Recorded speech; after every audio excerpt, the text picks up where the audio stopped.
નમસ્કાર વિદ્યાર્થી મિત્રો, હું કાતરિયા ભૂમિકા આપ સર્વ વિદ્યાર્થી મિત્રોનું સ્વાગત કરું છું તમારી પોતાની યુટ્યુબ ચેનલ ઓશન કોચિંગ ક્લાસીસમાં. તો વહાલા વિદ્યાર્થી મિત્રો, તમને બધાને જ ખબર છે કે આપણે વિકાસ પરીક્ષા લક્ષી જે અસાઇનમેન્ટ છે એનું ધોરણ 9નું ગુજરાતીનું એનું સંપૂર્ણ સોલ્યુશન આપણે કરી ચૂક્યા છીએ.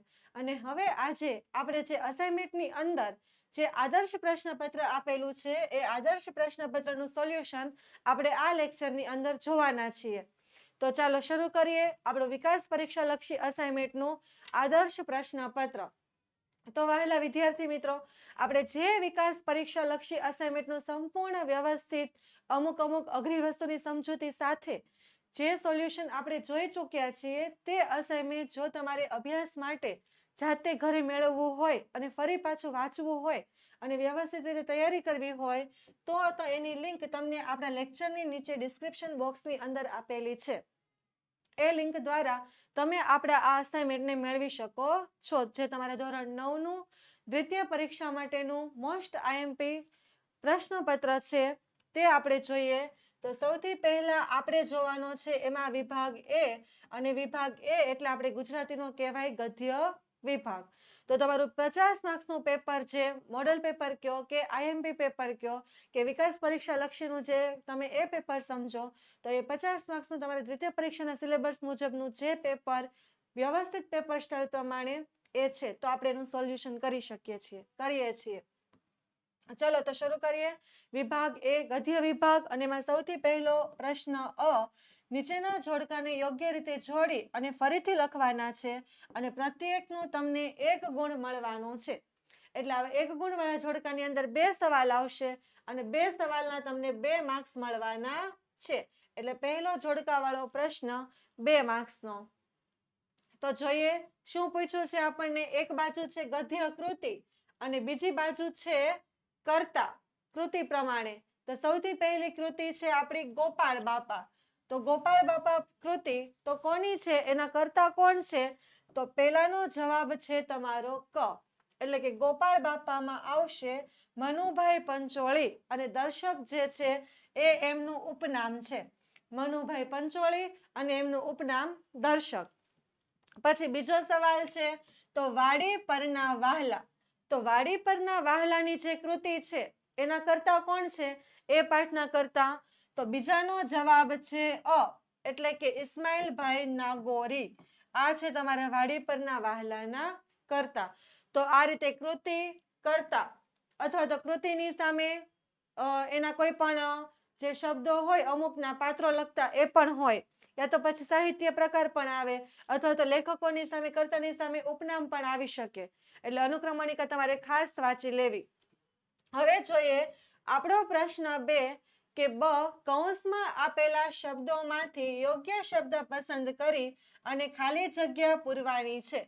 પ્રત્યેકનો 1 ગુણ, એક સવાલનો 1 માર્ક્સ છે. તમને 2 ખાલી જગ્યા પૂછવામાં આવશે અને 2 ખાલી જગ્યાના તમને 2 માર્ક્સ મળવા પાત્ર છે. હવે જોઈએ એમાં પહેલી ખાલી જગ્યા શું છે કે માર્કંડી ખાલી જગ્યાના ડુંગરમાંથી આવે છે. તો માર્કંડી કયા ડુંગરમાંથી આવે છે? તો અમરકંટક, કેદારનાથ કે વૈજનાથ? તો તમારો સાચો જવાબ બને વૈજનાથ. માર્કંડી વૈજનાથના ડુંગરમાંથી આવે છે. બીજી ખાલી જગ્યા છે કે ગીતાના સંદેશને ખાલી જગ્યામાં લાવવાથી જ દેશની અનેક સમસ્યાઓ હલ થશે. તો જો આની અંદર તમારો શું જવાબ બનશે કે તપસ્યા, પઠન કે આચરણ? તો અહીંયા તમારો સાચો જવાબ બનશે આચરણ. ગીતાના સંદેશને આચરણમાં લાવવાથી જ અનેક સમસ્યાઓ હલ થાય. તમે જોઈ જ શકો છો કે ભાઈ ગીતાના સંદેશની કઈ તપસ્યા કરવાની હોય તો આપણી સમસ્યા હલ થાય નહીં. પછી ગીતાના સંદેશને ખાલી પઠન કરો, વાંચો, પણ તમે એનું અનુસરણ ન કરો, જીવનની અંદર ન ઉતારો તો સમસ્યા હલ થાય નહીં. પણ તમે એનું આચરણ કરો, એને જીવનની અંદર ઉતારો તો તમારી સમસ્યા હલ થાય. એટલે સમસ્યાનું કઈ નિવારણ તમને મળે. તો હવે આગળ વધીએ. એના પછીનો પ્રશ્ન 3 કે ક છે કે નીચે આપેલા પ્રશ્નોના એક વાક્યમાં તમારે ઉત્તર આપવાના છે અને એક સવાલનો તમને 1 ગુણ મળવાનો છે. એટલે તમને ટોટલ 2 સવાલ જવાબ પૂછાશે અને 2 સવાલ જવાબના તમને 2 માર્ક્સ મળવાના છે. તો હવે આપણે જોઈએ સૌથી પહેલો એમાં 5 નંબરનો સવાલ કે ખોટું કાર્ય કર્યાના અપરાધમાંથી બહાર આવવા શું કરવું જોઈએ. તમને ખબર જ હશે કે આ સવાલ કયા પાઠમાંથી છે. તો આપણો જે ચોરી અને પ્રાયશ્ચિત વાળો જે બીજા નંબરનો પાઠ છે એમાંથી આ સવાલ પૂછાણો છે કે ખોટું કાર્ય કર્યાના અપરાધમાંથી બહાર આવવા શું કરવું જોઈએ. તો જોઈએ આપણે કે ખોટું કાર્ય કર્યાના અપરાધમાંથી બહાર આવવા આપણે જોખમ ખેડીને પણ દોષ કબૂલ કરવો જ જોઈએ. કે ભાઈ જોખમ ખેડીને એટલે કે ગમે તેવું જોખમ હોય, સામેવાળો વ્યક્તિ જેની સામે આપણે ભૂલ કબૂલ કરવાના છે, કદાચ આપણને મારે પણ ખરા, ખીજાય પણ ખરા, કઈ બીજી પણ સજા આપે, તો પણ એ જોખમ ખેડીને પણ આપણે આપણો જે દોષ છે, આપણી જે ભૂલ છે એને કબૂલ કરી લેવી જોઈએ. એના પછીનો સવાલ છે કે ભારત સરકાર તરફથી સિંધુતાઈ સબકાલનને કયો પુરસ્કાર આપવામાં આવ્યો છે. તો આ પુરસ્કાર પણ તમારે ખાસ યાદ રાખવાનો છે કે ભારત સરકાર તરફથી સિંધુતાઈ સબકાલનને પદ્મશ્રીનો પુરસ્કાર આપવામાં આવ્યો છે. સિંધુતાઈને કયો પુરસ્કાર મળ્યો છે. તો સિંધુતાઈને પદ્મશ્રીનો પુરસ્કાર મળ્યો છે. એના પછીનો ડ તો નીચે આપેલા પ્રશ્નોના 3-4 વાક્યમાં ઉત્તર લખવાના છે. 3-4 વાક્યમાં ઉત્તર લખો એટલે આ 2 માર્ક્સનો સવાલ જવાબ છે અને 2 માર્ક્સના સવાલ જવાબમાં તમને 3 સવાલ જવાબ પૂછાશે અને 3 માંથી તમારે કોઈ પણ 2 ના જવાબ લખવાના. એક તમને ઓપ્શનમાં આપવામાં આવશે. હવે એમાં 7મો સવાલ છે કે પ્રાચીન સમયના કોઈ ઋષિ આજે આવે તો તે શું કહેશે તમને જોઈને. પ્રાચીન સમયના કોઈ ઋષિ આવે તો એ આજે આવે તો એ તમને શું કહેશે. તો આન્સર જુઓ કે પ્રાચીન સમયના કોઈ ઋષિ આજે આવે તો તેમને આપણો બાહ્ય વેશ ભલે જુદો દેખાય પણ તેમને આપણામાં એવું કંઈક જરૂર દેખાશે જેથી એ ઋષિ કહેશે કે આ મારા જ બાળકો છે. બાહ્ય વેશ એટલે કે બાહ્ય રંગરૂપ પહેલાના સમય કરતા અત્યારે થોડુંક ચેન્જ થઈ ગયું હોય. આપણો બાહ્ય જે પહેરવેશ છે, આપણી રહેણી કહેણી છે, એ બધી રીતે જે બાહ્ય વેશ છે એ ભલે જુદો દેખાય પણ આપણી અંદર કંઈક તો એ ઓળખી જ જશે કે જેથી એને ખ્યાલ આવી જાય કે આ મારા જ બાળકો છે. એના પછી અથવામાં બીજો સવાલ તો માર્કંડીને કાંઠે અસાધારણ અદ્ભુત એવું કશું નથી તેમ છતાં લેખકને એ શા માટે ગમે છે. જો માર્કંડીના કાંઠે એવી કઈ ખાસ અદ્ભુત બીજી એવી કાંઈ વસ્તુ નથી છતાં લેખકને એનો સહવાસ એની સાથે રહેવું ગમે છે. તો એવું એની પાસે શું છે કે લેખકને એની સાથે રહેવું ગમે છે એવો તમને સવાલ પૂછ્યો છે. તો જોઈએ કે માર્કંડીને કાંઠે ખાસ ફૂલો નથી, જાત જાતના રંગીન કોઈ એવા રંગબેરંગી પતંગિયા નથી ઉડતા કે પછી રૂપાળા પથ્થરો પણ નથી પણ પોતાના મધુર કલરવથી ચિત્તને અસ્વસ્થ કરે એવા નાના મોટા પ્રપાત પણ નથી.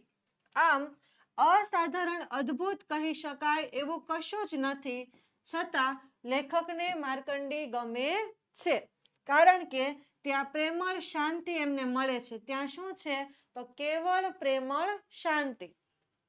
એના પછી જોઈએ તો નીચે આપેલા પ્રશ્નોના 8-10 વાક્યોમાં તમારે મુદ્દાસર ઉત્તર લખવાના છે.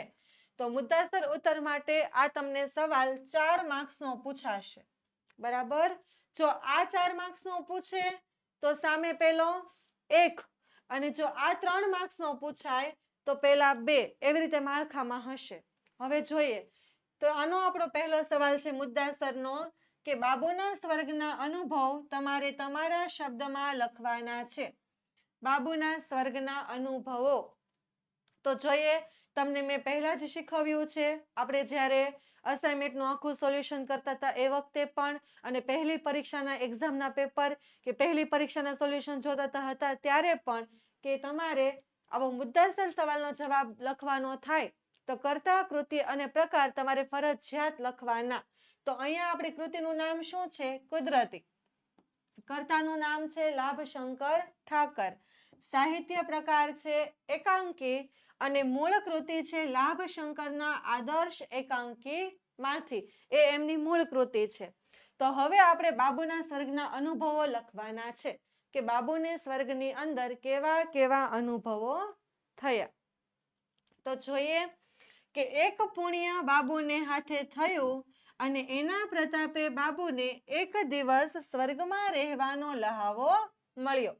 કે બાબુના હાથે એક સરસ મજાનું કંઈક સારું પુણ્યનું કામ થઈ ગયું અને એના બદલે એને એક દિવસ સુધી સ્વર્ગમાં રહેવાનો લહાવો મળ્યો. કઈ પછી એના અનુભવો શરૂ થાય છે. શરૂઆતથી સ્વર્ગમાં જઈને આવે ને ત્યાં સુધીની મહત્વની બધી જ બાબતો નોંધી લેવાની, કેમ કે 4 માર્ક્સનો સવાલ જવાબ છે. ચલો, તો 2 દેવદૂતોએ બાબુને ફૂલની જેમ ઉચકી લીધો અને તેઓ આકાશમાં ઉડવા લાગ્યા. પરંતુ ઠંડા વાદળામાંથી પસાર થતા બાબુને અચાનક છીંક આવી જાય છે. એને ફૂલની જેમ ઉચકી અને 2 દેવદૂતો લઈ જતા હોય તો ઠંડા વાદળામાંથી ઉડતો ઉડતો બાબુ પસાર થાય, તેને અચાનક છીંક આવી જાય છે. ત્યાં તો તરત જ એક અપ્સરાએ આવી અને એના રેશમી લુગડાથી એટલે કે એને પહેરેલું વસ્ત્ર, એ રેશમી વસ્ત્રથી બાબુનું નાક લૂછ્યું અને બાબુ સ્વર્ગના બગીચામાં ફર્યો. ત્યાં ભાતના ઝાડ, વેલ, ફૂલ હતા, પાણીના ફુવારા ઉડતા હતા અને ચારે બાજુ સુગંધ ફેલાયેલી હતી. પછી ત્યાંથી બાબુ મોટા મહેલમાં દાખલ થયો અને ત્યાં મોટો દરબાર ભરાયો હતો અને દરબારની અંદર સિંહાસન ઉપર કોણ બિરાજેલું હતું? તો ઇન્દ્ર રાજા બિરાજેલા હતા અને ઇન્દ્ર રાજા સિંહાસન ઉપર બિરાજેલા અને એની સામે નાચગાન ચાલતા હતા. બાબુ પ્રવેશતા જ આ બધા નાચગાન જે છે એ બંધ થઈ ગયા અને બાબુને જોઈને ઇન્દ્ર રાજા બોલ્યા, તરત જ બોલ્યા, ઊભા થઈ ગયા અને આવો બાબુરાજ કહી અને તેને પ્રેમથી ભેટ્યા, એટલે કે ગળે મળ્યા. જો બાબુ જેવો દરબાર ભરાયો છે એની અંદર એન્ટર થાય છે એટલે પેલા નાચગાન શરૂ હતા ને એ બધા બંધ થઈ જાય છે અને બાબુને જોઈને ઇન્દ્ર રાજા તરત જ ઊભા થઈ જાય છે અને આવો બાબુરાજ એમ કરીને એમનું સ્વાગત કરે છે અને પ્રેમથી બાબુને ભેટી પડે છે. પછી શું થાય છે? તો બંનેની આંખમાં હરખના આંસુ આવી ગયા. હરખના એટલે કે ખુશીના આંસુ.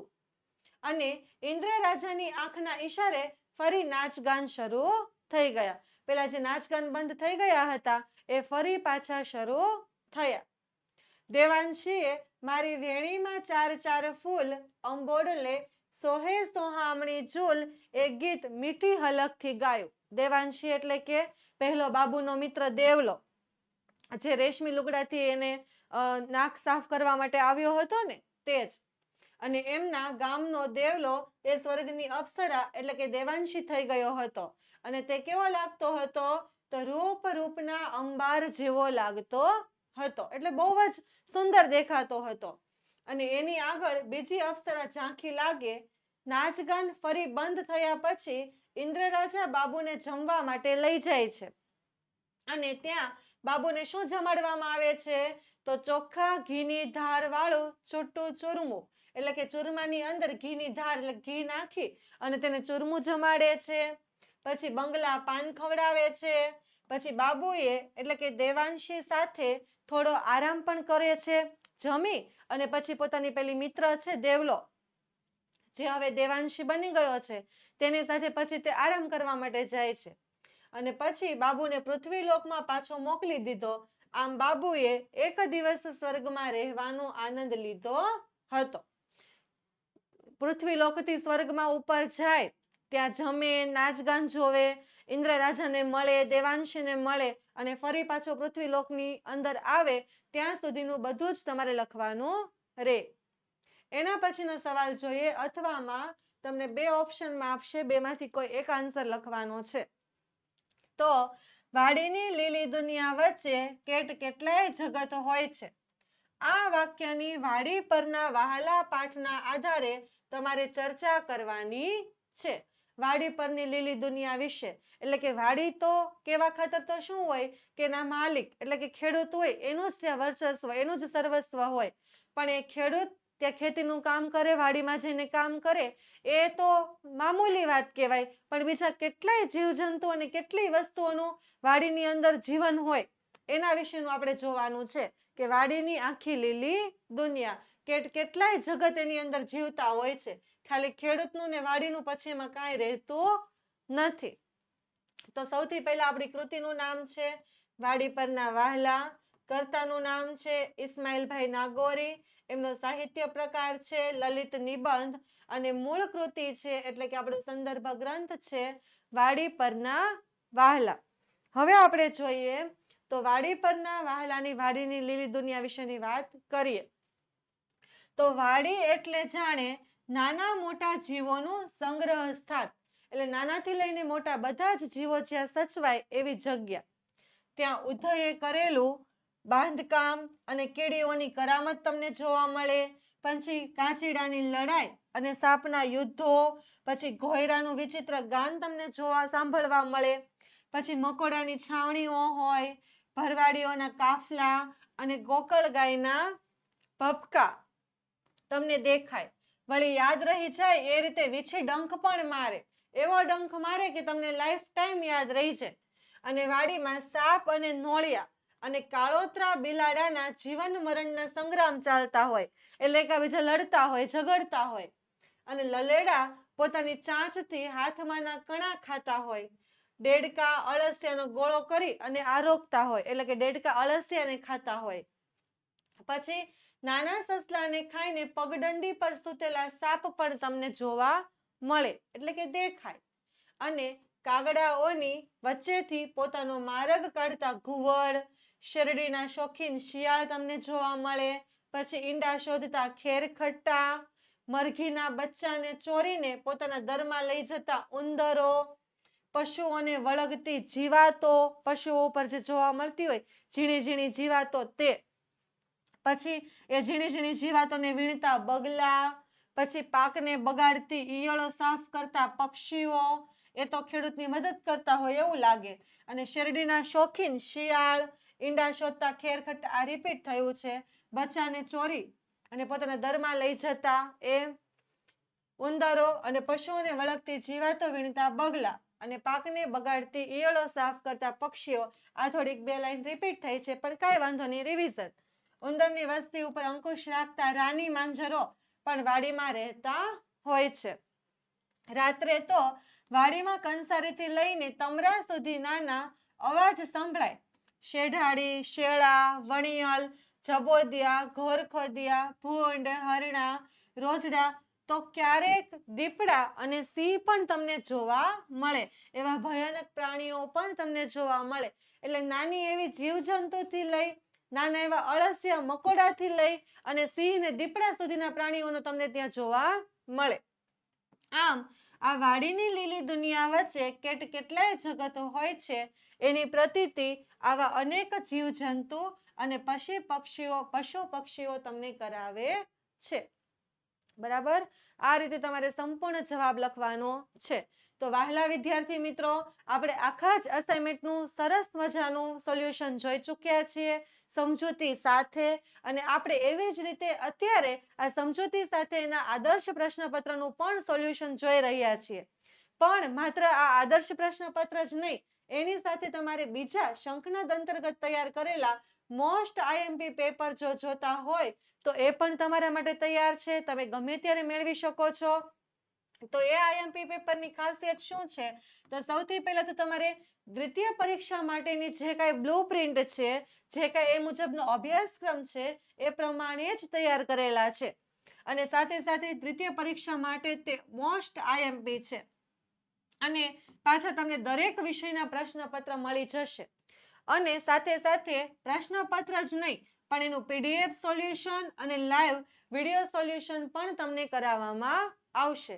તો તમે જરૂરથી એ પ્રશ્નપત્ર મેળવો અને તમારી તૈયારી તમે કેવી કરી છે એ તમે એક વખત ચકાસો.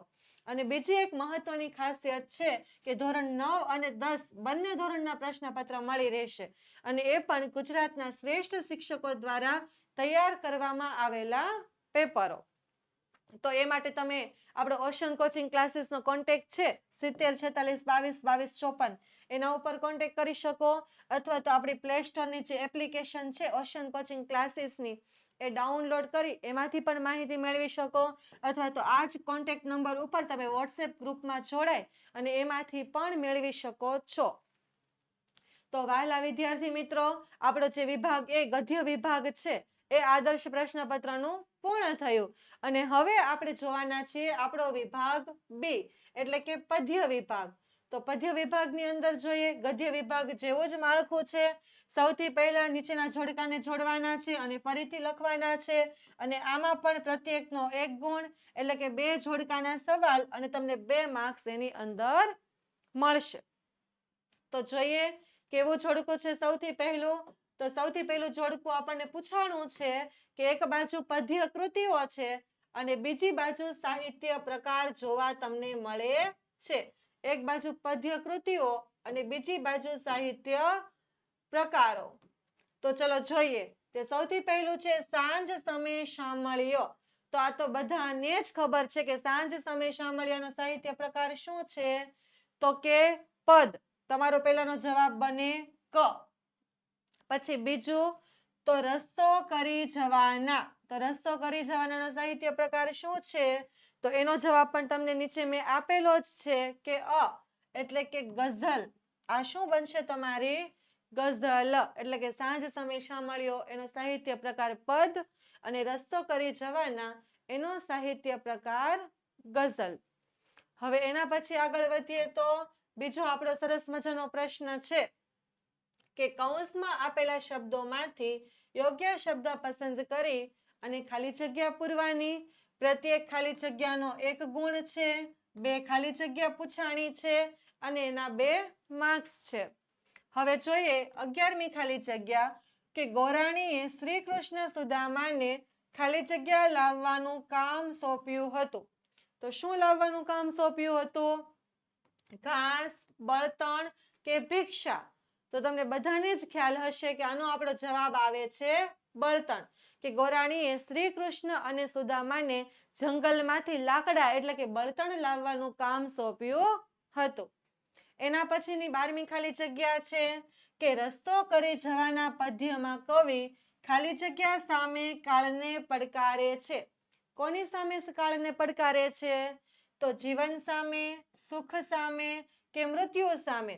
તો શું જવાબ આવશે અહીંયા તમારો? તો કે મૃત્યુ સામે કાળને પડકારે છે.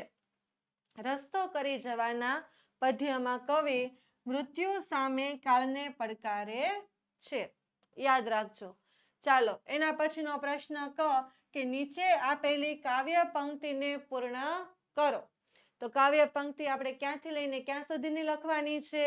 તો શરૂઆત કરવાની છે મારા સપનામાં ત્યાંથી અને સુબા સુધીની કાવ્ય પંક્તિ આપણે જોવાની છે.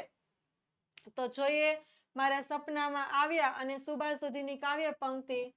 તો પહેલી લીટી આવશે મારા સપનામાં આવ્યા હરી, મને બોલાવી ઝુલાવી વહાલી કરી. શરૂઆતની જે કાવ્ય પંક્તિઓ છે તે જ.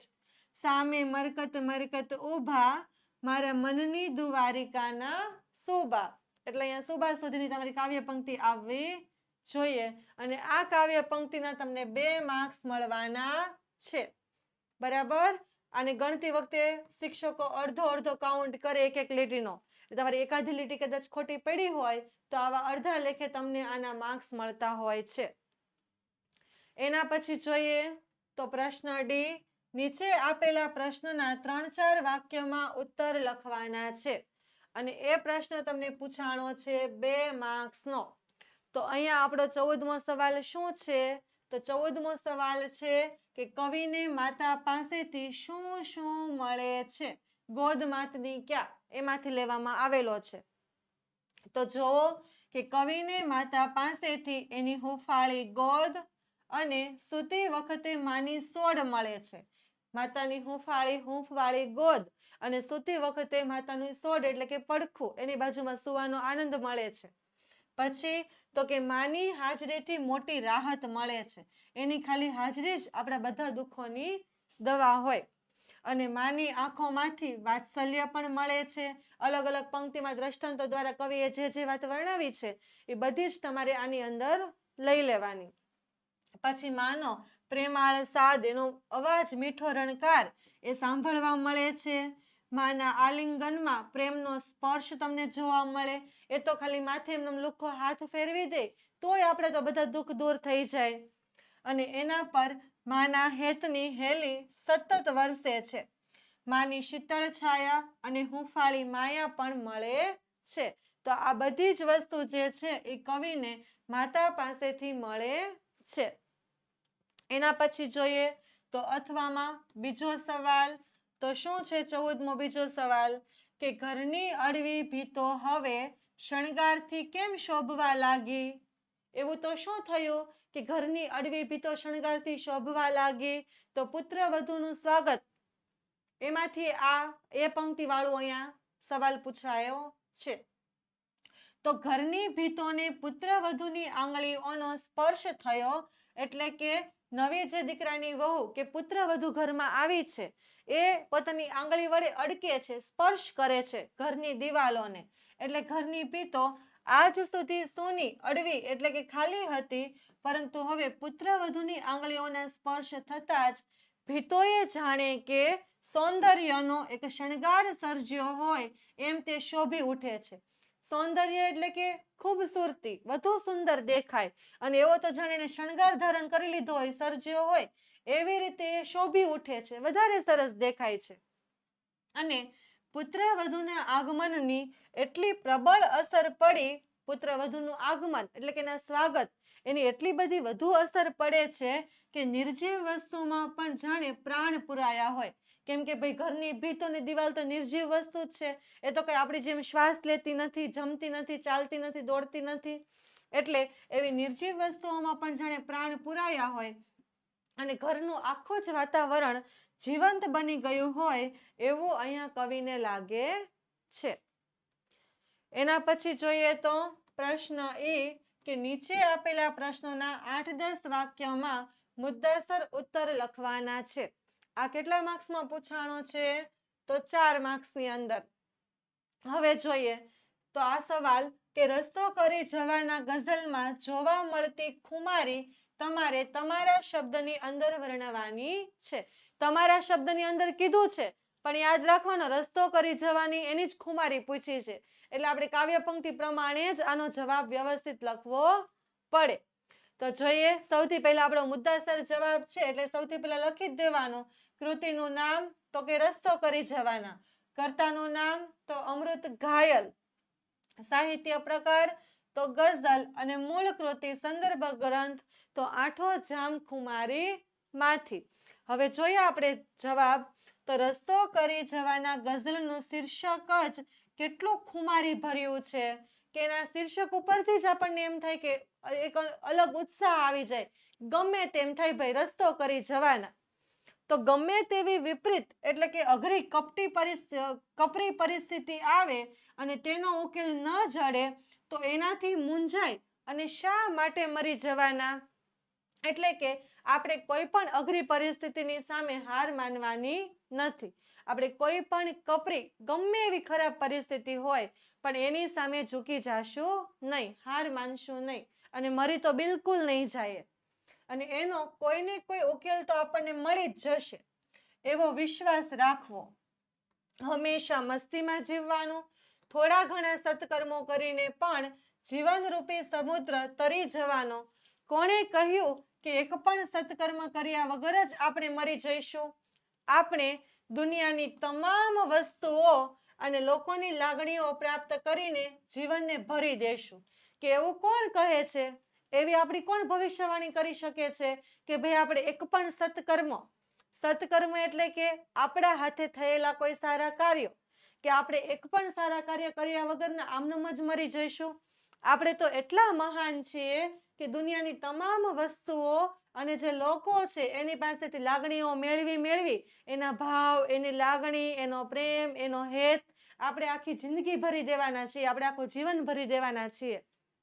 અને કેટલાય દીપક તો સદૈવ પ્રજ્વલિત રહેતા હોય છે, હંમેશા ઝગમગતા હોય છે. તો જીવનની આંધીઓમાં પણ એનો પ્રકાશ પાથરશે જ. અર્થાત જીવનની ગમે તેવી મુશ્કેલી કે પરિસ્થિતિમાં પણ એ વિચારરૂપી પ્રકાશના અજવાળા ફેલાવીશું. આપણે આપણા વિચારોથી બધું ઉજાગર કરીશું. કોના જેવા? તો એક દીપકની જેમ કે સતત પ્રજ્વલિત રહેતો હોય છે, ગમે તેવી આંધીઓ આવે તો પણ એનું અંજવાળું દેવાનું ચૂકતો નથી. એમ આપણે પણ દીપક રીતે આપણા વિચાર રૂપી જે પ્રકાશના અજવાળા છે એ આપણે ફેલાવાના છે. દુઃખની એકમાત્ર દવા એ આપણું આત્મબળ છે, કે આપણા તમામ દુઃખોની એકમાત્ર દવા છે આપણું આત્મબળ.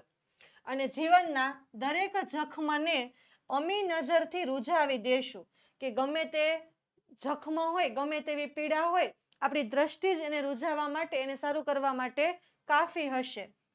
આપણે સ્વયં પ્રકાશ છીએ. સ્વયં એટલે ખુદ જ. આપણે પોતે જ પ્રકાશ છીએ.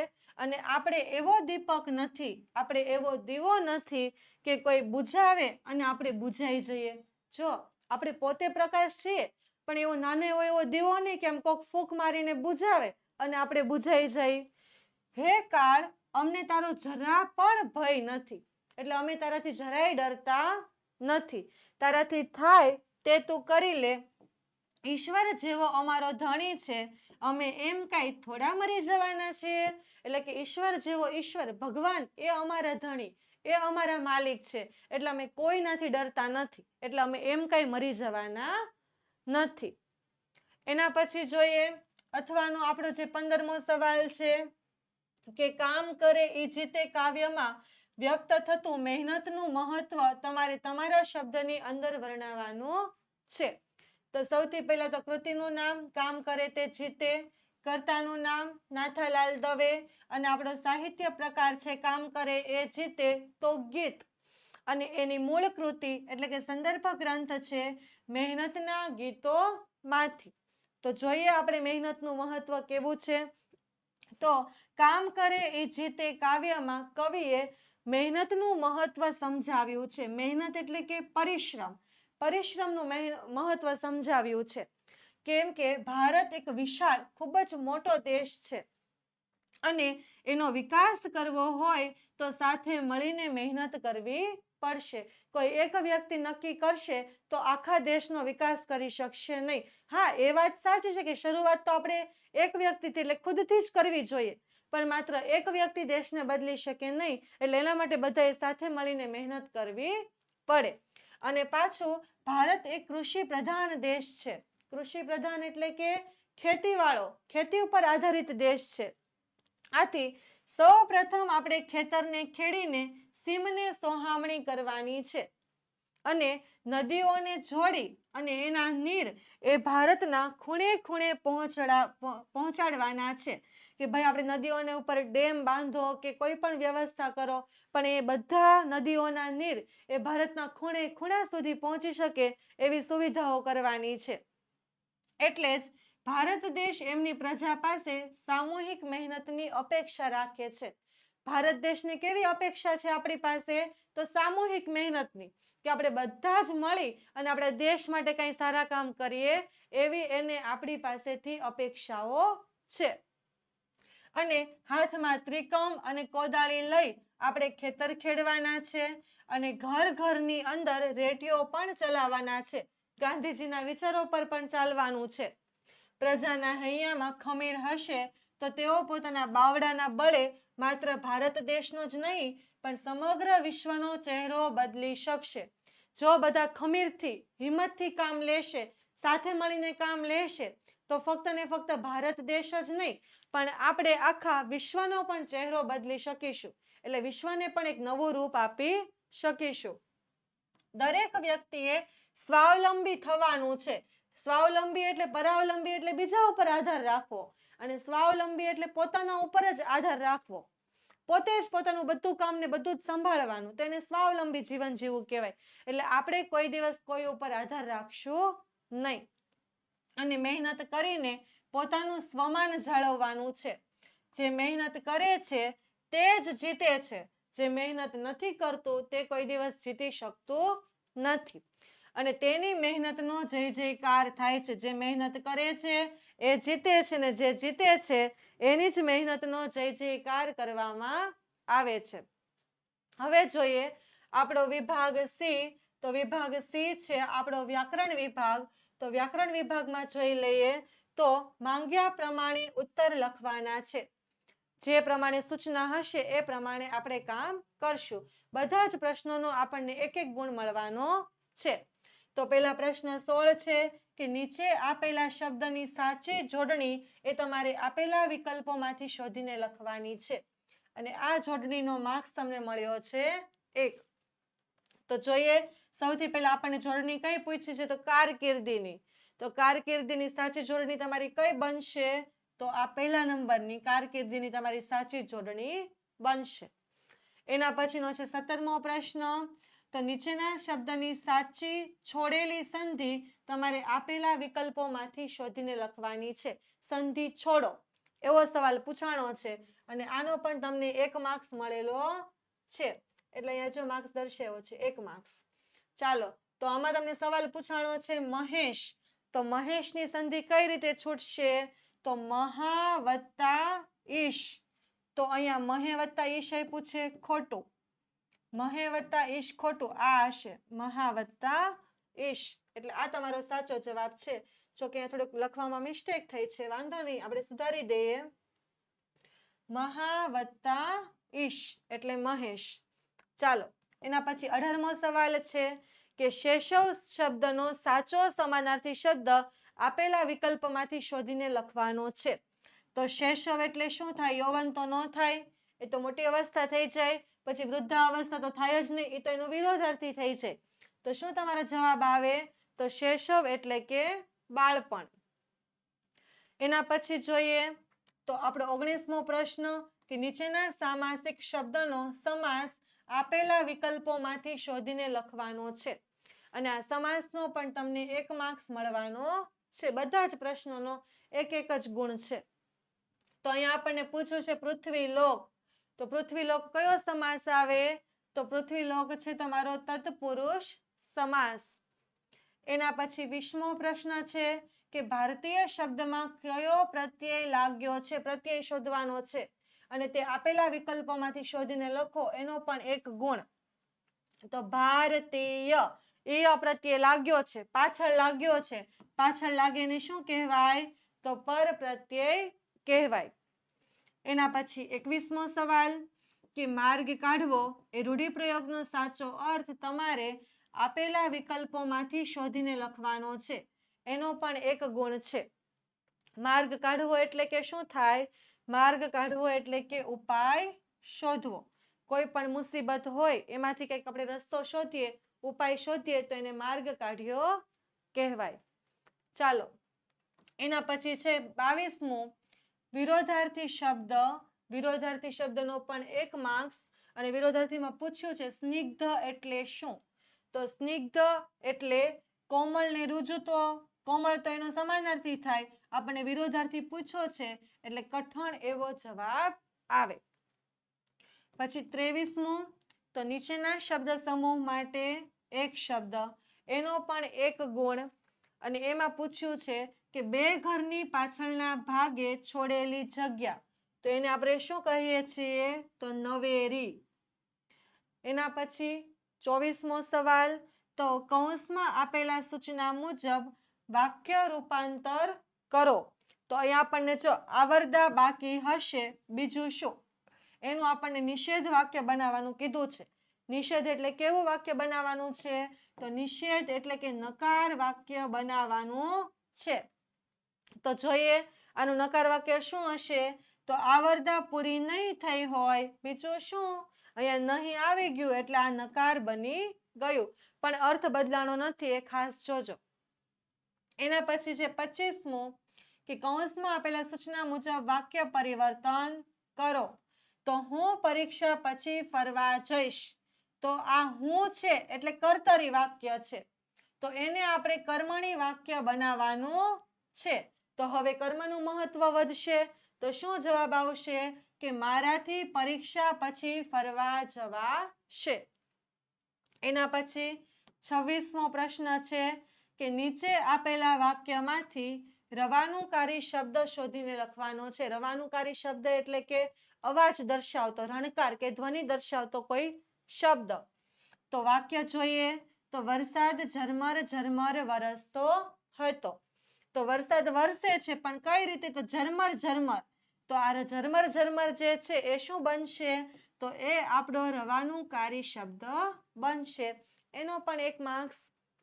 એના પછી 27મું પૂછ્યું છે કે ગણિતજ્ઞ શબ્દના ધ્વનિ ઘટકો તમારે છૂટા પાડવાના છે. ગણિતજ્ઞના ધ્વનિ ઘટકો જોઈ લઈએ તો ધ્વનિ ઘટકો એટલે આપણે સ્વર અને વ્યંજન છૂટા પાડવાના છે. અમુક કન્ફ્યુઝ થાય છે ધ્વનિ ઘટકોની અંદર સંધિની જેમ શબ્દો છૂટા પાડે છે, તો એ તમારું ખોટું પડશે. તો સૌથી પહેલા ગ ને લઈએ તો ગ વત્તા અ, પછી અણ અને રસવાઈ વાળું છે એટલે અણ વત્તા નાનો ઈ. ત્યારબાદ લઈએ ત, તો ત વત્તા અ, અને ત્યારબાદ લઈએ જ્ઞાનીનો જ્ઞ. તો તમને ખબર જ છે કે જ્ઞાનીનો જ્ઞ એ જ અને જમ માંથી બનેલો છે, અને છેલ્લે આવશે અ. તો આવી રીતે ગણિતજ્ઞ એમ એની ધ્વનિ છૂટી પડશે.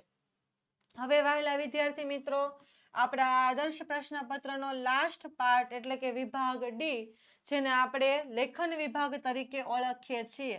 તો લેખન વિભાગની અંદર સૌથી પહેલા આપણે અર્થગ્રહણ વાળો ટોપિક જોવાનો છે, એટલે કે વિચાર વિસ્તાર. નીચે આપેલી પંક્તિઓનો આશરે 15 વાક્યની અંદર વિચાર વિસ્તાર કરો. અને આ વિચાર વિસ્તાર તમને પૂછાણો છે 3 માર્ક્સની અંદર. 2 વિચાર વિસ્તાર પૂછાશે, એ 2 માંથી તમે કોઈ પણ એક વિચાર વિસ્તાર તમે સરસ રીતે લખી શકો છો.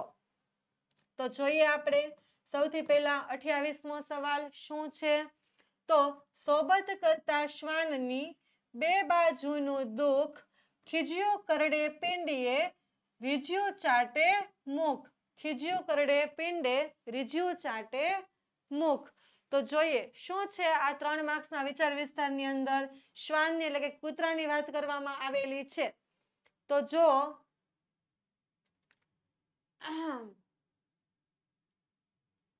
અહીં કવિએ દુર્જનોની દોસ્તી અને દુશ્મની બંને ખરાબ છે. દુર્જનો એટલે કેવા લોકો, તો દુર્જનો એટલે કે ખરાબ સંગત વાળા, ખરાબ વિચારો વાળા લોકો. દુર્જનો એ લોકોની આપણે સંગત કરીએ તો એ આપણા માટે કેવી થાય, તો ખરાબ થાય. એટલે દુર્જનો ખરાબ વિચાર વાળા, ખરાબ આચરણ વાળા એવા જે લોકો હોય એની દોસ્તી અને દુશ્મની બંને આપણા માટે કેવી છે, તો ખરાબ છે, એવું વર્ણવ્યું છે. અને તે વાત પ્રતીક દ્વારા રજૂ કરી છે, એટલે કે સરસ મજાના ઉદાહરણ દ્વારા એ વાતને કવિએ અહીંયા રજૂ કરી છે. તો દુર્જનો બંને રીતે બુરા હોય છે. બુરા એટલે કે ખરાબ, બે રીતે બુરા હોય, બે રીતે ખરાબ હોય. તેમનો મૂળભૂત સ્વભાવ એ કદાપી છોડતા નથી.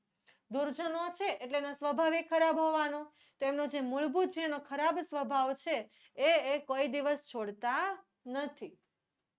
અને અહીં સજ્જનોનો મહિમા આડકતરી રીતે ગાયો છે કે ભાઈ સજ્જનોની અંદર એનો સંગ સારો, એ લોકો સારા, એવાની અંદર મહિમા નથી ગવાયો, પણ એ આડકતરી રીતે કહેવામાં આવ્યું છે કે સજ્જનોનો સંગ જ તમારા માટે સારો હોય. દુર્જનો શ્વાન એટલે કે કૂતરા જેવા હોય છે. જેમ કે કૂતરાની સોબત કરવાથી, એની સંગત કરવાથી બંને બાજુનું દુઃખ જોવા મળે. કેવી રીતે બંને બાજુનું દુઃખ, તો જે કૂતરું ખીજાઈ જાય, આપણા ઉપર ગુસ્સે થાય તો આપણને કરડે, અને જો એ આપણાથી રીઝતું હોય, આપણી સાથે સારું બનતું હોય તો એ પોતાની જીભથી આપણને ચાટે, એ પણ આપણા માટે સારું કહેવાય નહીં. એના બધા કીટાણુ ને જીવાણુ એ બધા આપણને છોટે, આપણે માંદગી આવે અને એ લાગે ખરાબ, એટલે એ પણ સારું નહીં. એ રીતે એની લાળમાં રહેલા જીવાણુઓ એ આપણા શરીરની અંદર દાખલ થાય અને એ પણ આપણને હાનિ એટલે કે નુકસાન પહોંચાડે છે. તો દુર્જનોની રીત પણ આવી જ હોય છે કે ખુશ થાય ત્યારે આપણને અતિ વિવેકી દેખાય અને આપણને હલકા પાડી દે, અને એ ન સ્વીકારે તો ખીજાય છે અને નુકસાન કરે છે. એટલે બે રીતે કૂતરાની જેમ આપણને નુકસાન કરે. ખુશ હોય તો વધુ પડતા અતિ વિવેકી દેખાય અને આપણને હલકા પાડી દે, અને આપણે એવું ન જો સ્વીકારીએ, એની વાતને ન માનીએ તો એ શું કરે, તો ખીજાઈ જાય અને ગુસ્સામાં ને ગુસ્સામાં આપણને નુકસાન પહોંચાડે. તેથી એવા લોકોથી દૂર રહેવામાં જ ભલાઈ છે, એમાં જ આપણું સારું છે. આવા લોકોનો સંગ પણ સારો નહીં, એટલે કે મિત્રતા પણ સારી નહીં અને દુશ્મની પણ સારી નહીં. હવે જોઈએ અથવાનો જે બીજો વિચાર વિસ્તાર છે તે કે આવ નહીં આદર નહીં, નહીં નયનોમાં નેહ, તે ઘર કદી નવ જઈએ ભલે કંચન વર્ષે મેં. તો આ વિચાર વિસ્તારમાં કવિ શું કહેવા માંગે છે તો જોઈએ. આપણો અસાઇનમેન્ટ સોલ્યુશનનો વિડીયો તમે જોયો હશે તો આ બધું આપણે ઓલરેડી સોલ્વ કરી જ ચૂક્યા છીએ. પ્રસ્તુત પંક્તિઓમાં કવિ માનવને સ્વમાની બનવાની સલાહ આપે છે. જો આપણે સ્વમાની બનવાનું છે,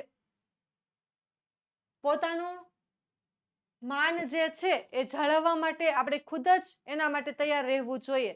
જો આપણે આપણું ખુદનું જ માન નહીં જાળવીએ, સ્વમાન જ નહીં રાખીએ તો બીજા કોઈને આપણી કાંઈ પડી હોતી નથી.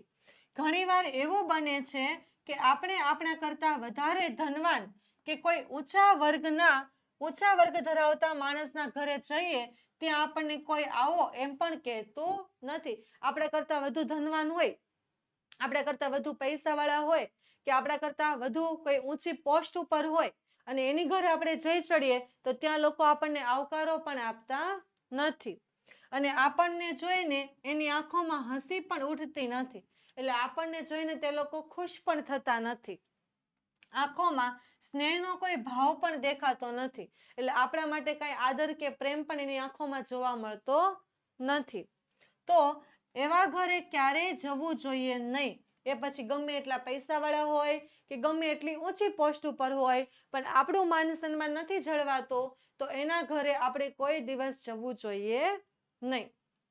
કારણ કે ત્યાં સામેની વ્યક્તિની આંખોમાં કે મનમાં આવકારનો કોઈ જ ભાવ હોતો નથી અને એવું સન્માન વગરનું કોઈના ઘરે જવું એ ઉચિત નથી. એટલે કે બરાબર યોગ્ય આપણા માટે હોતું નથી.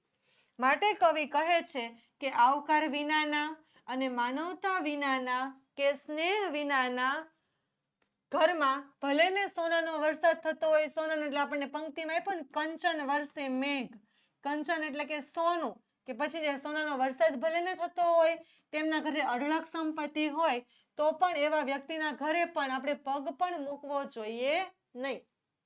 ગમે એટલા પૈસાવાળા હોય, સોનાનો વરસાદ કેમ નથી પડતો પણ ત્યાં આપણું માન નથી જળવાતું, આપણા જવાથી કોઈને ખુશી નથી મળતી તો આપણે ત્યાં જવું જોઈએ, પગ પણ ન મૂકવો જોઈએ. જવાની તો દૂરની વાત છે. માણસ એ તો ભાવનાનો ભૂખ્યો છે. માણસને શું જોઈએ?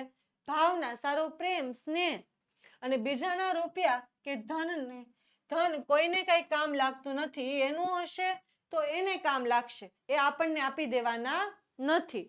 પણ માણસના બે મીઠા વેણ તેના દુઃખને હળવું કરે છે.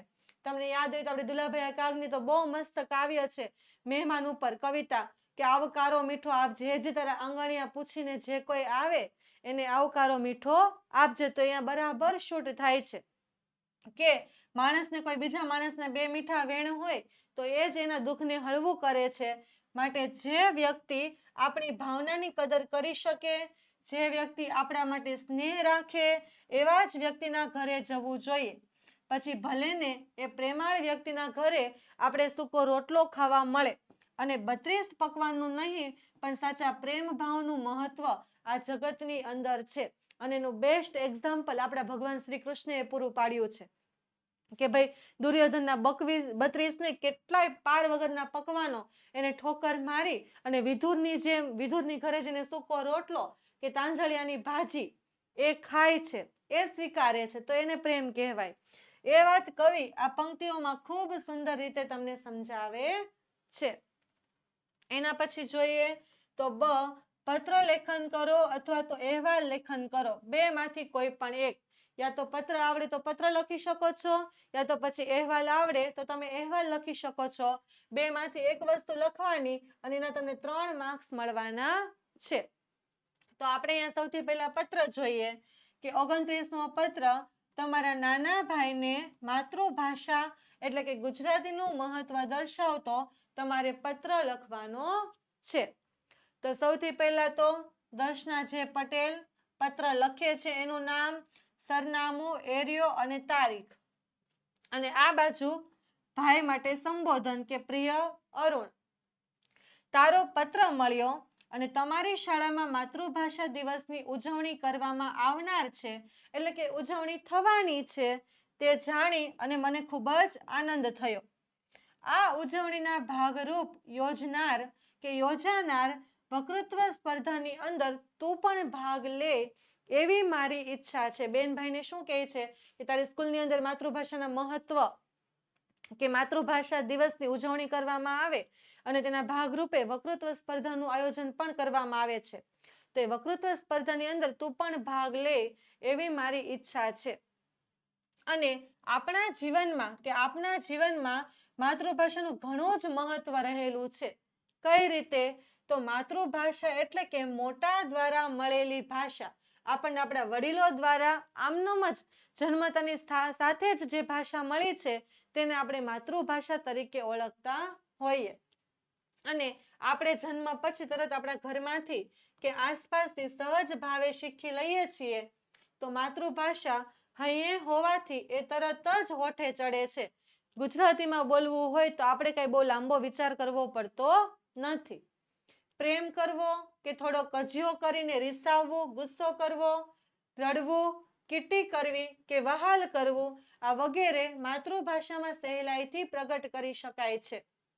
માતૃભાષામાં લાગણી કે ભાવને પણ સહેલાઈથી પ્રગટ કરી શકાય છે. આપણે આપણી લાગણીને પણ વ્યવસ્થિત રીતે વર્ણવી શકીએ છીએ. કોઈ પણ ભાષા એ માતૃભાષાના માધ્યમ દ્વારા જ શીખી શકાય છે. આપણે ઇંગ્લિશનું કંઈ યાદ રાખવું હોય, અંગ્રેજીનું કંઈ યાદ રાખવું હોય તો પણ આપણે એનું ભાષાંતર ગુજરાતીમાં કરી અને એ રીતે યાદ રાખતા હોઈએ છીએ. પછી સંસ્કૃતનું પણ આપણે ગુજરાતીમાં ભાષાંતર કરી અને એ રીતે યાદ કરતા હોઈએ છીએ. એવી રીતે હિન્દીનું પણ.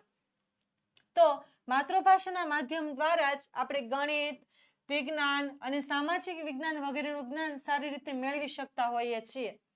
માતૃભાષાનો વિકાસ કેળવ્યા વિનાનો માણસ એ પાંગળો રહે છે. મને આશા છે કે તને માતૃભાષાનું મહત્વ સમજાઈ ગયું હશે. મમ્મી પપ્પાને મારા પ્રણામ કહેજે. લિખિતન તારી બહેન દર્શના. તો આ રીતે માતૃભાષાનું મહત્વ દર્શાવતો પત્ર તમે લખી શકો છો. હવે એના અથવામાં છે આપણે 29મો અહેવાલ કે તમારી શાળામાં યોજાયેલ શિક્ષક દિનની ઉજવણીનો અહેવાલ તમારે 100 શબ્દની અંદર લખવાનો છે. તો જોઈએ અહેવાલની અંદર તો કઈ બીજું લખવાનું હોય નહીં. તારીખ અને સ્થળ.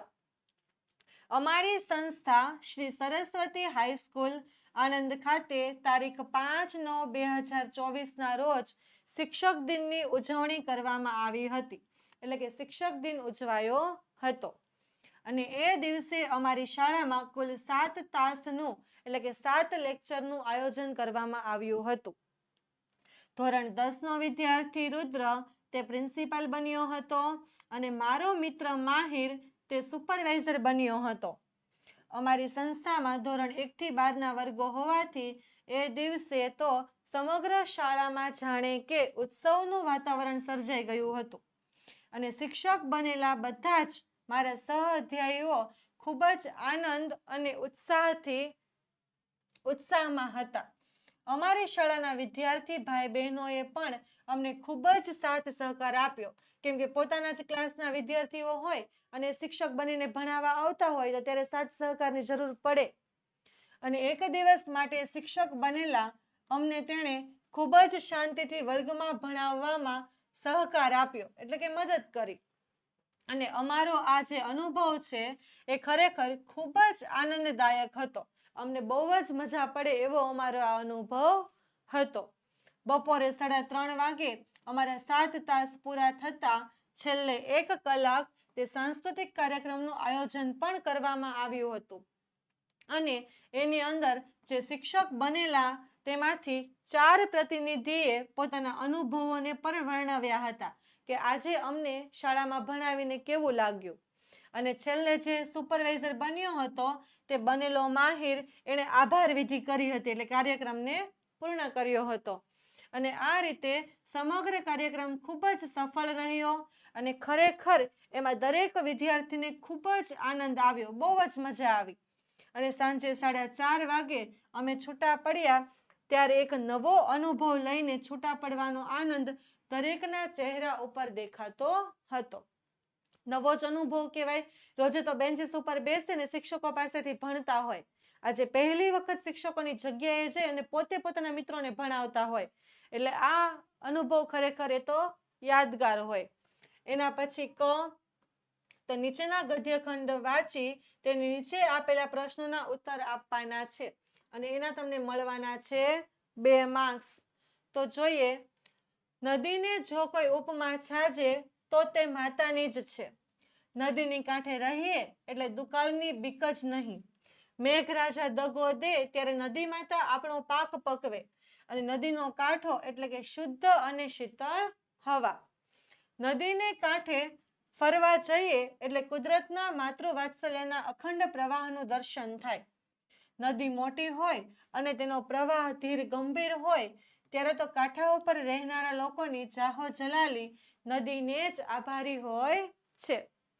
હવે એમાંથી આપણે પ્રશ્ન જોઈએ તો નદીને શાની ઉપમા આપી શકાય, તેના કાંઠે વસનારને શાની બીક નથી. તો જોઈએ આપણે ઉપરમાંથી શોધવાનું કે નદીને કોની ઉપમા આપી શકાય. તો તમને આન્સર આપેલો જ છે કે નદીને ફક્ત ને ફક્ત માતાની જ ઉપમા આપી શકાય છે.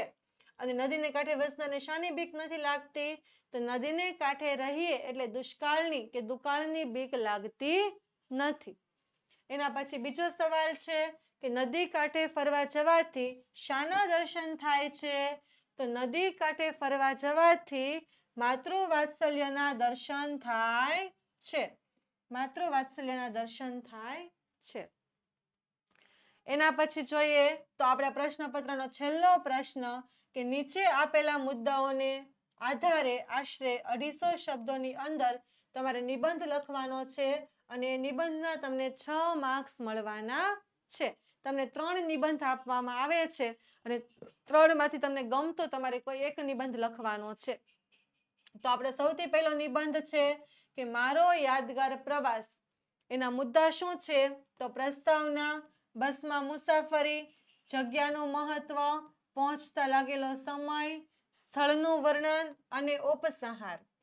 હવે જોઈએ નિબંધ કે અમે ઉત્તર હિંદના સુપ્રસિદ્ધ યાત્રાધામ બદ્રી કેદારની યાત્રાએ ગયા હતા. અમારા માટે જીવનભરનું સંભારણું બને એવો આ સરસ મજાનો પ્રવાસ હતો અને એકથી વધુ વખત ત્યાં જઈ આવેલા એવા સંતના માર્ગદર્શન હેઠળ અમે આ આખા પ્રવાસનું આયોજન કર્યું હતું અને 15-16 વ્યક્તિઓની અમારી એક ટુકડી મે માસના મધ્યમાં એટલે કે મહિનાના વચ્ચેના ભાગમાં વડોદરાથી રાજધાની એક્સપ્રેસમાં રવાના થઈ. દિલ્હીથી અમે બસ દ્વારા ઋષિકેશ પહોંચ્યા અને ગંગા સ્નાનથી અમે અમારા થાકને દૂર કર્યો. આપણે અસાઇનમેન્ટની અંદર આપણે આખા બધા જ નિબંધ જોઈ જ ચૂક્યા છીએ. ત્યાં એક દિવસ અહીં રોકાયા અને બીજા દિવસે અમે એક મિની બસ ભાડે લઈને બદ્રીનાથ જવા માટે ઉપડ્યા. એના પ્રવાસ આપણે ગયા હોય તો આ પ્રવાસની અંદર કેવી મજા કરી એ આખો યાદગાર પ્રવાસ લખવાનો છે. જરૂરી નથી કે તમે પણ આ જ પ્રવાસનું વર્ણન કરો, તમે તમારા પ્રવાસને પણ લખી શકો છો. પર્વતોના ચડાવ ઉતાર તથા સર્પાકાર વળાંકથી શોભાતા રસ્તા જોતા અમે એકદમ આનંદ વિભોર બની ગયા અને રાતે જોશીમઠ રોકાઈને ત્યાંથી બીજા દિવસે સવારના 10 વાગે બદ્રીનાથ પહોંચ્યા. એક ધર્મશાળામાં ઉતરી અમે ત્યાં અમારો થાક ઉતાર્યો અને અમારા ઉતારાની બારીમાંથી સામે જ બદ્રીનાથનું સુંદર મંદિર દેખાયું. બપોરે અમે ત્યાં દર્શન કરવા ગયા અને મંદિરની બંને બાજુ ગરમ પાણીના કુંડ છે જેમાં નાહવાથી આપણો બધો જ થાક ઉતરી જાય છે એવી માન્યતા છે. ત્યાંના લોકો બધા એવું માને છે અને ત્યાં સ્નાન કરી અને અમે દર્શન કરવા માટે ફરી પાછા આગળ વધ્યા. ભક્તોની ભીડમાંથી માર્ગ કરતા હતા ત્યાં એક ભાઈની અચાનક જ બૂમ સંભળાણી કે અરે ભાઈ, મારું ખિસ્સું કપાયું. અને પૈસા તો ગયા પણ એની સાથે સાથે એની ટિકિટ અને બીજા અન્ય મહત્વના કાગળો પણ ગયાની વાત એમના રુદનમાં અમે બધાએ સાંભળી. એટલે જે ચિલાઈને કહેતા હોય એમાં. અને અમે પણ શોકમાં ડૂબી ગયા કે છે ને, ભગવાનના ધામમાં ભગવાનની જ સાક્ષીએ ભક્તોને નવડાવનાર હિંમતબાજ ખિસ્સા કાતરો કે આવી સારી પવિત્ર જગ્યાએ આવીને પણ આવા કામ કરવાવાળા લોકો. અને અમે દર્શન કરીને રાતે ત્યાં જ રોકાઈ ગયા અને વહેલી સવારે ઉઠ્યા તો અમે ચારેય તરફ બરફ છવાયેલો જોઈ અને નાચી ઉઠ્યા અને ઘણા બરફના ગોળા બનાવી એકબીજાની ઉપર પણ અમે નાખી અને રમવા લાગ્યા હતા. બદ્રીનાથથી નીકળીને અમે બીજા દિવસે સાંજે ગૌરીકુંડ પહોંચ્યા અને અહીંથી કેદારનાથ જવા માટે 14 કિલોમીટર જેટલો અમે ડુંગરાળ રસ્તો જે છે એ પસાર કરવાનો હતો અને પસાર કરવા માટે ત્યાં કોઈ વાહન મદદરૂપ બનતું નથી. તો બદ્રીનાથની જેમ ગૌરીકુંડમાં પણ ગરમ પાણીનો જે ઝરો છે એ સતત વહે છે. એમાં સ્નાન કરી અમે તાજગી અનુભવી અને વહેલી સવારે અમે તટ પર સવાર કરી અને કેદારનાથનો રસ્તો પકડ્યો. ઘણા યાત્રીઓ પગપાળા જતા હતા, તો અમુક વૃદ્ધ કે જે અપંગ અશક્ત વ્યક્તિઓ હોય, જે પોતે ચાલીને ન જઈ શકે, એના માટે ડોલીમાં લઈ અને શ્રમિકો એ અમારી સાથે દોડતા હતા. બપોરે અમે કેદારનાથના સરસ મજાના દર્શન કર્યા અને ચોતરફ એટલે કે ચારે તરફ શ્વેત એટલે કે સફેદ બરફથી આચ્છાદિત પર્વતોની મધ્યમાં એટલે કે પર્વતોની વચ્ચે આવેલા આ મંદિરની પ્રાકૃતિક રમણીયતા એકદમ મનોહર હતી, મનને હરી લે તેવી. અને વધુ ઠંડીના કારણે રાતનું રોકાણ ટાળીને અમે ગૌરીકુંડ પર પરત થયા અને બદ્રી કેદારની યાત્રા અને ધાર્મિક પ્રવાસની સાથે સાથે પ્રાકૃતિક સૌંદર્યનો પણ અમે આહલાદનો અનુભવ લીધો. ધાર્મિક સ્થળ તો ખરા જ, પણ પ્રકૃતિ પણ અને હોવાથી અમને એનો અનેરો આનંદ થયો. ત્યાંથી વળતા અમે ફરી હરિદ્વાર રોકાયા અને મંદિરો, આશ્રમો અને સાધુઓનો તો જાણે રાફડો ફાટ્યો હોય એવું ત્યાં લાગતું હતું. એટલે બહુ બધી સંખ્યામાં જોવા મળતા હતા અને હરિદ્વારમાં તો કદાચ ભક્તો કરતા ભગવાન કે શિષ્ય કરતા ગુરુઓની સંખ્યા વધુ હોય એમ અમને લાગતું હતું. અને સાથે સાથે ખરીદી માટેનું યાત્રાકોનું જે ગાંડ પણ હતું એ પણ અહીંયા જાણે એ લોકોએ પણ માજા મૂકી હતી. અને આવા લોભિયા ગ્રાહકોને લૂંટતા વેપારીઓ તન અને ધનથી તગડા થયેલા જોવા મળે છે. હરકી પેઢી ઉપર ગંગા સ્થાન અને રાત્રિ આરતીનું દર્શન એ અમારું જીવનભરનું સંભારણું એટલે કે યાદગીરી બની ગયું હતું. અમારે માટે માત્ર હરિદ્વાર નહીં પણ સમગ્ર બદ્રી કેદારની યાત્રા એ પણ સંભારણું બની ગયું હતું, યાદગીરી બની ગઈ હતી. એના પછી અથવામાં બીજો તમારો નિબંધ છે શિયાળાની સવાર. એના મુદ્દા શું છે? તો સૌથી પહેલા પ્રસ્તાવના, પછી સવારનું વાતાવરણ, ગામડાનું વાતાવરણ, શહેરનું વાતાવરણ, શિયાળાની સવારનું મહત્વ, સૂર્યોદયના સમયનું મહત્વ કે સૂર્યોદયના સમયનું વાતાવરણ અને છેલ્લે છે ઉપસંહાર. તો કોઈ પણ ઋતુની સવાર એકદમ રમણીય હોય, આપણને ગમે એવી જ હોય સવાર એટલે, અને એમાં શીતળ અને સ્ફૂર્તિદાયક હોય. અને એમાંય પાછી શિયાળાની સવાર તો સૌથી વધુ સુંદર. અને એ વખતની પાછી ઠંડી કેવી લાગે આપણને? તો ગુલાબી ઠંડી લાગે. શિયાળાનો દિવસ ટૂંકો અને રાત લાંબી હોય, જેનો આપણે અત્યારે અનુભવ કરી જ રહ્યા છીએ. અને તેથી શિયાળામાં સૂર્યોદય મોડો થાય છે, તો ઘણા લોકો સવારે વહેલા ઉઠી જાય છે અને વહેલી સવારે આકાશમાં ટમટમતા તારલા જોવા મળે છે. સવારનો ઠંડો પવન એ ઠંડીના પ્રમાણની અંદર પણ વધારો કરી દે છે. ઝાડ પાન, પશુ પક્ષી પણ ઠંડીથી બિચારા ઠૂઠવાઈ જાય છે, એનાથી પણ ઠંડી સહન થતી નથી. અને ગામડામાં ખેડૂતો વહેલી સવારે ખેતરે જાય છે અને તેમના બળદની જે ડોકે બાંધેલા જે ઘૂઘરાના રણકારથી વાતાવરણ એકદમ જીવંત બની જાય. અને ગામડામાં ચાલતા જે વલોણાનો ઘેરો નાદ છે, તેમજ તેની ઘંટીઓના મધુર અવાજથી ગામના વાતાવરણમાં સંગીત પ્રસરી જાય. અને સાથે સાથે કુકડાનો કુકડે કૂક એવો સાદ તો જાણે પ્રભાતના આગમનની છડી પોકારતો હોય એવું આપણને લાગે. ધીમે ધીમે આકાશ અને ધરતી પર સૂર્યોદયની લાલી પ્રસરાવા લાગે અને વૃક્ષો અને વેલીઓને સૂર્યના કોમળ કિરણોનો સ્પર્શ થવાથી તેમાં એક નવું જ ચેતન પ્રગટે છે. સૂર્યના કિરણો પેલા ઘાસ ઉપર કે ગમે ત્યાં ઉપર પડેલા જે ઝાકળના બિંદુઓ છે, એ ઝાકળના બિંદુઓ ઉપર સૂર્યના તડકો પડે કે સૂર્યના કિરણો પડે તો ઝાકળના બિંદુ તો જાણે મોતીની જેમ ચમકવા લાગે છે. પંખીઓ કલશોર કરી અને પ્રભાતનું સ્વાગત કરે છે. કેટલાક લોકો તાપણું કરી અને તેમની ટાઢ પણ ઉડાડતા હોય છે. શિયાળાની સવાર એ શહેરના જનજીવન પર ઉપર ગાઢ એટલે કે ગહેરી અસર કરતા હોય છે. કેટલાક લોકો મોર્નિંગ વોક સવારની કસરત માટે નીકળે, ચાલવા માટે નીકળી પડે છે. કેટલાક નવયુવાનો કસરત કરતા હોય છે. આ ઉપરાંત સવારના પહોરમાં છાપાના ફેરૈયાઓ, દૂધવાળા, વિદ્યાર્થીઓ, કારીગરો, ધંધાદારીઓ આ બધા જ તમને સવારના પહોરમાં દોડધામ કરતા જોવા મળે છે. જો કે ઘણા લોકોને તો હુંફાળી પથારી છોડી દેવાનું ગમતું નથી, તેથી તેઓ મોડે સુધી પથારીની અંદર સૂઈ રહે છે અને સોના જેવો મૂલ્યવાન સમય તે ગુમાવી બેસે છે. શિયાળાની સવારે વસાણું ખાવાની ખૂબ જ મજા આવે. વસાણું એટલે શું? તો વસાણું એટલે કે આપણે અડદિયો અને ગુંદરનો ને પાક ને એવા બધા પાકો બનાવીએ ને, મેથી પાક ને બધાને વસાણું કહેવાય. શિયાળાની સવારનો વ્યાયામ, કસરત અને વસાણું આપણને 12 મહિના માટે એટલે કે 12 માસ માટે સ્વસ્થ અને તાજા-માજા રાખે છે.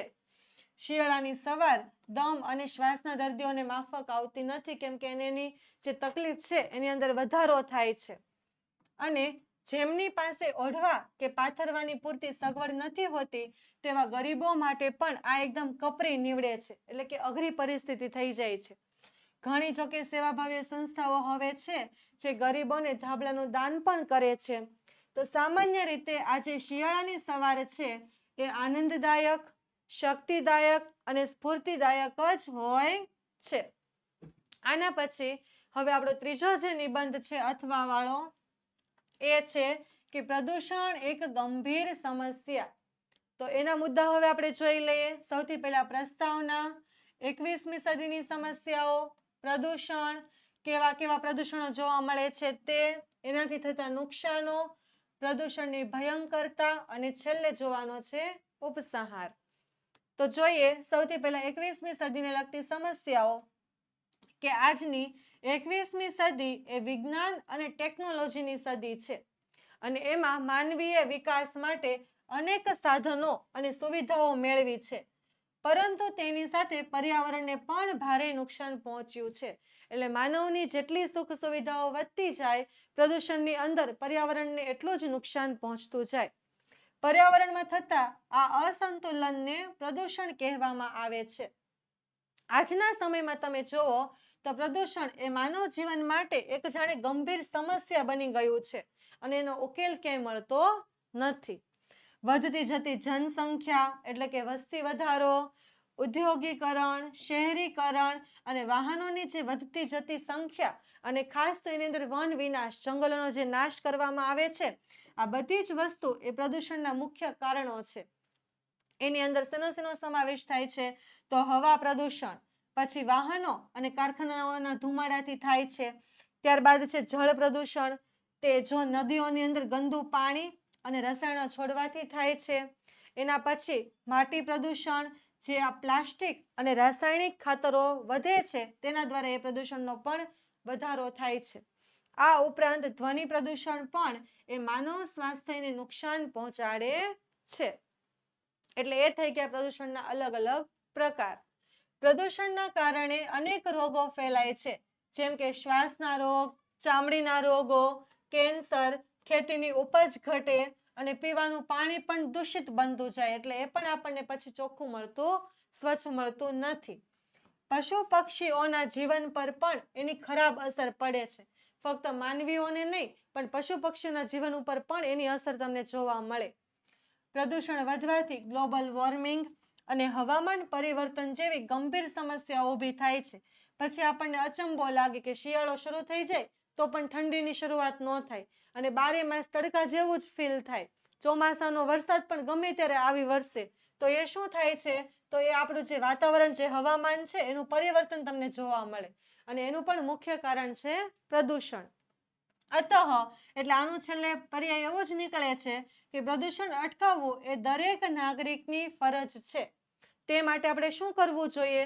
તો એના અમુક ઉપાયો પણ છે, જેમ કે તમે વૃક્ષારોપણ કરી શકો, પછી સ્વચ્છતા તમારે જાળવવી જોઈએ, પ્લાસ્ટિકનો જેટલો બને એટલો ઓછો ઉપયોગ કરવો જોઈએ અથવા તો જરૂર ન હોય તો ન જ કરવો જોઈએ. જાહેર પરિવહન અપનાવવું, એટલે કે બસ અને ટ્રેનનો ઉપયોગ કરવો. વ્યક્તિગત વાહનની સુવિધાઓ લેવી નહીં. અને કુદરતનું સંરક્ષણ કરવું જરૂરી છે. જો આપણે સૌ મળીને આવા અનેક પ્રયત્નો કરીશું તો જ આપણે સ્વચ્છ અને સ્વસ્થ પર્યાવરણને સર્જી શકીશું. તો હવે જે આપણે વિકાસ પરીક્ષા લક્ષી જે અસાઇનમેન્ટ છે એનું આપણે આખું સોલ્યુશન અલગ અલગ લેક્ચરની અંદર જોઈ ચૂક્યા છીએ. તો એ વિકાસ પરીક્ષા લક્ષી અસાઇનમેન્ટનું સોલ્યુશન તમારે પીડીએફ સ્વરૂપમાં જોતું હોય તો પણ એ તમને મળી શકશે. એના માટે તમે આપણો ઓશન કોચિંગ ક્લાસીસનો જે કોન્ટેક્ટ નંબર છે 7046222254 એના ઉપર કોન્ટેક્ટ કરી અને તમે એની માહિતી મેળવી શકો છો. તો આ સાથે આપણે વિકાસ પરીક્ષા લક્ષી અસાઇનમેન્ટનું જે આદર્શ પ્રશ્નપત્ર હતું એનું સંપૂર્ણ સોલ્યુશન આપણે આ લેક્ચરની અંદર પૂરું કરીએ છીએ. તમને કાંઈ પણ પ્રશ્ન હોય તો કોમેન્ટ બોક્સની અંદર જણાવજો. સરસ મજાની તૈયારી કરજો. Thank you so much.